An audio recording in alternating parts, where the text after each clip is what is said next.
Happiness is something we all want, but how do we get more of it? And what can we do if we've lost our happiness? I can tell you the exact date when I lost my happiness. 26th of March 2015. It was 10 days before I was due to lead an Arctic expedition. It was a big project. We'd been preparing for it for 5 years. We'd launched it on the BBC, we had a big sponsor, we'd selected and trained the team, and it was going super well. Then I had this big skiing accident and I was left lying in the snow with this busted leg, and I knew my Arctic dream was over. So as the team flew off to the Arctic, I was having reconstructive surgery. And in the months that followed, I was deeply unhappy. My dream was over, I'd lost my identity, I'd let the team and the sponsors down, and not exercising was having a really negative impact on my mental health. I would sit for hours with this heaviness I'd never experienced before. So out of desperation, I Googled scientifically proven ways to boost happiness, and soon learnt that I had made this age-old mistake of linking my happiness to success. If I'm more successful, then I'll be happier.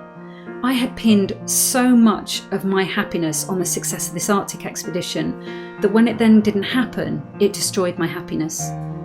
The other problem with this approach to life and happiness is that every time you're successful, the goalposts change on what success looked like. So you get a good job, then you've got to get a promotion. You hit your sales target, they give you higher sales targets. So if happiness is always on the opposite side of success, we can never get there. We have got to give up on linking success or attaining something to happiness, and instead intentionally invest a bit of time in the scientifically proven ways to increase our happiness. Now, only about 50% of our happiness is genetic, so even if your natural disposition is to be pessimistic or downright grumpy, that's only 50%. You get to control the other 50%, and you can do that by building in some happiness habits into your life.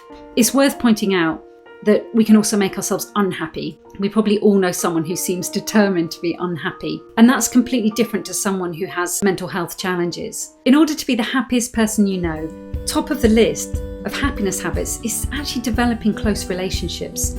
People who are more socially connected to family, friends and community, they're happier, physically healthier, and they live longer.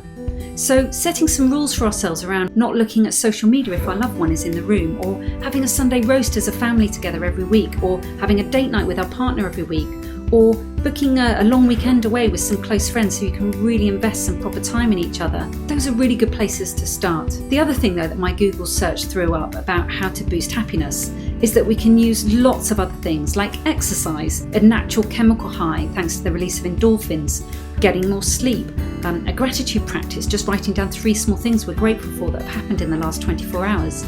Music has a powerful impact on our emotional state. Using mindfulness or meditation, like a guided meditation app such as Headspace.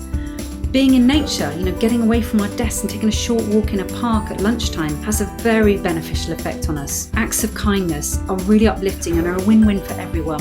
Journaling has even been found to have a hugely positive impact on our mindset. But I'm sure you probably knew some of that. The challenge is not the knowledge, is it? The challenge is how do we make those things habit?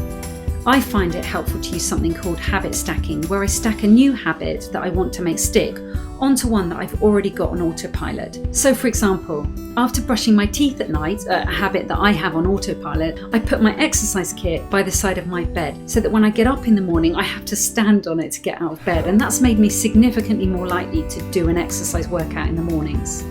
It's incredibly difficult to stay happy and positive all the time, but we can expand our ability to tolerate the challenges by having a more positive attitude. And I think that's worth fighting for 2 reasons.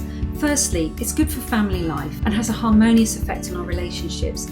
Secondly, it's good for our careers because when we're more positive, we're more productive. In fact, 31% more productive, and a whole host of other career advantages. This happiness advantage is one of the reasons why when researchers analysed career success of individuals, they found that actually only 25% of it could be attributed to skill and IQ, but a huge 75% of it could be attributed to having a positive attitude. Success, therefore, is born out of happiness, not the other way around. So how will you try to boost your happiness? And what will you habit stack it onto?